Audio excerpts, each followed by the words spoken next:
과거 간질이라고 불렸던 뇌전증은 현재까지도 난치성 질환으로 알려져 있는데요. 뇌전증 발작을 억제하는 신약을 국내 연구진이 개발했습니다. 네, 보다 자세한 내용 연구를 직접 진행하신 서울대학교 병원 신경과 주건 교수와 함께 알아보도록 하겠습니다. 안녕하십니까?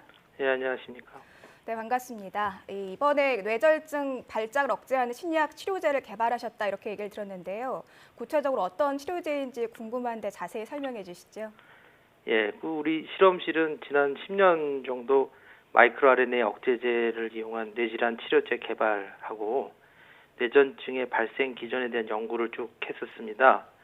그러면서 이제 그 뇌전증 신약을 한번 만들어 봐야 되겠다 생각을 평소부터 했었는데, 그래서 이제 시작된 연구입니다. 그래서 이 뇌전증을 앓는 환자들의 뇌하고 뇌전증 동물 모델 뇌를 분석을 해보니까 마이크로 RNA 203의 발현이 증가돼 있고, 이를 억제하는 화합물 ANT203을 합성해서 시험관 시험하고, 그리고 뇌에 원래 존재하는 비강내 통로를 통해서 동물의 코 속으로 주입을 했더니 발작이 억제된다는 걸 알게 됐습니다. 이제 뇌전증이라고 하면 많은 사람들이 증상에 대해서만 간단하게 이해하는 경우가 많은데 어떤 질환이고 또 왜 일어나는 건지 좀 설명을 해주시죠. 예, 그 뇌전증은 인구 1000명당 6.5명 정도로 발생되는 신경계 질환인데, 뇌전증은 발작이 반복적으로 생기는 병이죠. 그래서 아직까지 완치에 이르는 치료 방법은 없고, 성인 뇌전증 환자들은 대개 발생 원인을 알 수가 없습니다. 일부에서는 뇌기형, 뇌종양, 뇌졸중, 심한 발작, 외상 같은 거에 이제 후유증으로 생기고, 약물을 복용하면서 발작을 조절해야 되는데 약 20가지 약이 사용되고 있습니다. 근데 이제 약물을 오래 사용하면 심한 부작용과 이제 경제적 부담이 커서 값싸고 부작용도 적은 특효약 개발이 이제 지금 필요한 상황입니다. 또 뇌전증 수술이라고 하는 뇌절제 수술이 있는데, 이걸 통해서 이제 병세가 호전되기도 하지만 이 역시 이제 재발이 되기도 하고, 뇌절제에 따른 어떤 정신적 후유증을 피하기 어렵다는 게 또 문제입니다. 네, 그렇다면 이번 신약이 구체적으로 어떤 역할을 하면서 뇌전증 발작을 억제하게 되는 건가요? 그 뇌신경 세포는 원래 활성, 즉 양의 역할을 하는 쪽이 있고, 억제, 즉 음의 역할을 하는 쪽이 있습니다. 즉 음양의 조화가 이루어져야지 정상적인 뇌 활동이 가능한 건데, 발작은 억제를 담당하는 세포들이 그 제 기능을 못하거나 수가 줄어갖고 세포의 활성이 조절이 안 되는 그 폭발적으로 활동이 증가돼서 생기는 겁니다. 그래서 우리 연구에서 발견된 마이크로 RNA 203은 신경세포 활성을 제어하는 그 글라이신 수용체 베타 서브유닛의 발현을 억제하는 역할을 하는데, 글라이신 수용체는 그 뇌에서 가바 수용체하고 더불어서 대표적으로 억제 기능을 담당합니다. 근데 뇌전증이 발생된 뇌에서는 마이크로 RNA 203이 증가되면서 글라이신 수용체가 없어지게 되고, 이로 인해서 신경세포 활성이 과하게 증가돼서 발작이 유발되는 거죠. 그래서 우리는 그 203의 억제 약물인 ANT203을 합성해서 비강내 스프레이로 투여를 해서 발작이 억제되는 것을 확인했습니다. 그래서 이 약물이 뇌로 들어가면 자연 치유를 유도한다고 할까요? 그 뇌 자체적인 치료 과정을 도와주는 역할을 하게 됩니다. 네, 굉장히 좀 어려운 용어들이 등장했는데 정리하자면 이 마이크로 RNA 203을 억제하는 게 이번 연구의 좀 핵심이라고 정리해 볼 수 있을 것 같습니다. 앞서 교수님께서 기존 치료제는 비용이라든가 부작용 문제가 좀 있었다 이렇게 설명해 주셨는데, 그렇다면 이번에 새로 개발하신 치료법은 기존과 비교했을 때 어떤 차이점이 있다고 볼 수 있을까요?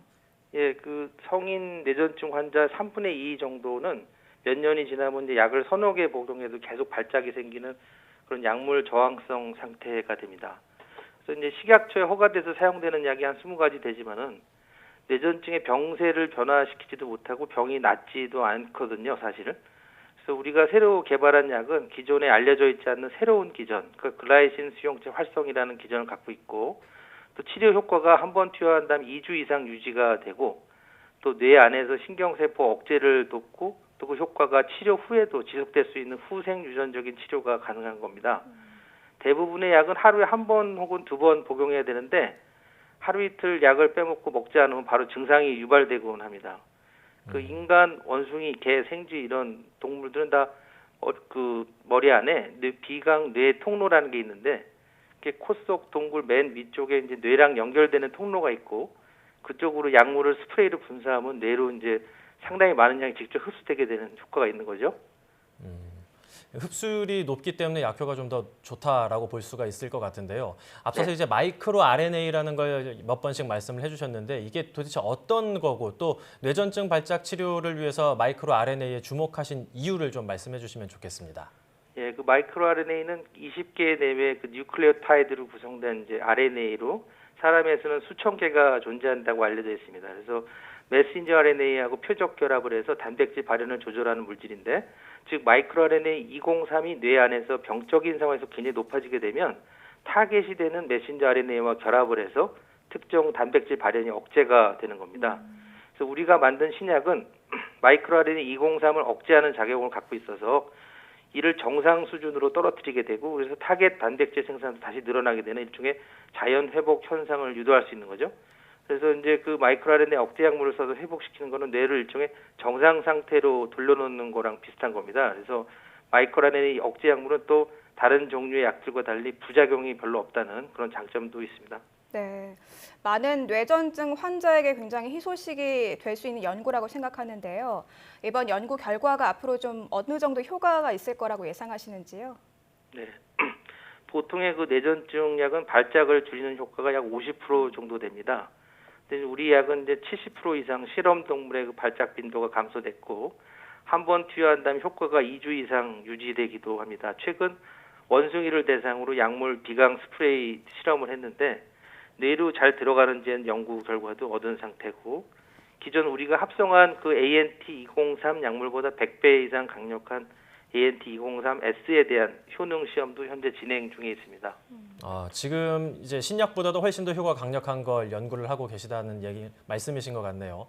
네. 그렇다면 이번 연구가 뇌전증 환자 가족들에게 정말 큰 힘이 될 수 있을 것 같은데 지금 동물 실험 정도까지만 진행이 됐다는 얘기는 아직까지 상용화를 하기 위해서는 좀 많은 단계가 남아있다는 얘기 같거든요. 어느 정도 더 걸릴까요? 예, 그 넘어야 될 산이 엄청 많죠. 그래서 이번 약은 이제 우리 서울대학교의 그 학내 벤처 기업인 그 어드밴스드 엔티랑 같이 진행을 했는데, 이 약물 상용화를 하려면은 이제 첫 단계로 전임상 시험하고 안전성 검증 시험이 필요하고요. 그 이후에 이제 그 식약처 허가를 받아서 임상 시험에 최대한 빨리 진입할 수 있도록 우리 최선을 다할 생각입니다.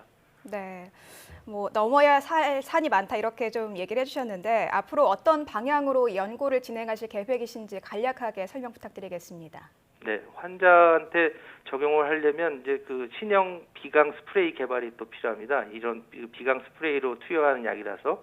그리고 또 약물 안정성을 높이는 연구도 필요하고요. 또 이번 약물은 다른 정신질환에도 적용이 가능하기 때문에 그래서 그쪽에 대해서 후속 연구를 진행할 계획이 있습니다. 네, 기존 치료제보다 부작용은 줄이고 또 효율은 높인 이번 약물 개발이 많은 뇌전증 환자에게 큰 도움이 되길 기대해 보겠습니다.